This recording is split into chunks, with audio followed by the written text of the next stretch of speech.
על ידי הכהנים. וקודם לכן נוטל הלוי עצמו את ידיו. Minhag Israel is that the Leviyim have to wash the hands of the cohanim, but before they wash the hands of the cohanim, they wash their own hands first, and then they could wash the hands of the cohanim. Now what happens if the Levi already washed his hands in the morning?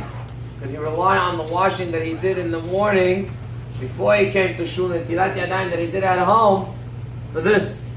So he says, "Mikol makom im natal al-Levi yadav shachrit, ve'yodea shelo nagab makom imtunach."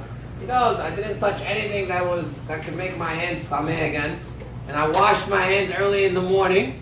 He says in such a case, one could rely on it, even though the Kohen shouldn't do this.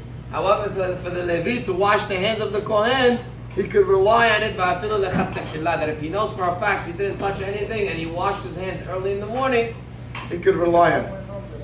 Now this is a question that comes up sometimes. What happens if there's no Levi? No Levi present. What should we do? Should Israel wash their hands instead? So Halakha says, Makom she'en Levi, then we find the Bechor. Yisok Bechor ayed the Kohanim.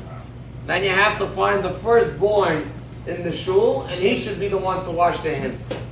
What if there's no firstborn and no Levi? There's no firstborn in the shul, and there's no Levi in the shul. So he says, in such a case, it's better off not to wash your hands al yedei Israel. Don't let Israel wash your hands. Rather, you wash your own hands. The Kohen should not let the Israel wash his hands. Instead of, the Levi, if there's no Levi, there's no Bechor. Rather, the Kohen himself should wash, and he also should not ask other Kohanim that are there, wash my hands. That's also no good. So again, the best way to do it is Levi. There's no Levi, Bechor. If there's no Levi and no Bechor, then the next option is you wash your own hands. Don't ask Kohen, and don't ask Israel. Israel shouldn't wash the hands of the Kohen, and again, also another Kohen shouldn't wash the hands of a Kohen. Now what if, if the Israel is a Bechor, he's allowed to wash the hands. But if he's not a Bechor, he should not wash his hands. Better that the Kohen himself should wash his own hands. Also, let's say the Levi is a Talmid Hacham. The Levi is a learned man, he's a rabbi, and the Kohanim are the regular people. He says in such a case, then the Levi should not wash the hands of the Kohanim, because it's a zilzul in the Kavod Torah.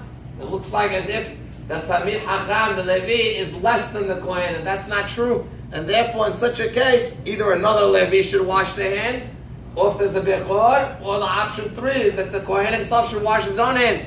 But in a case where there's a rabbi who's a Levi, he should not wash the hands of the Kohanim.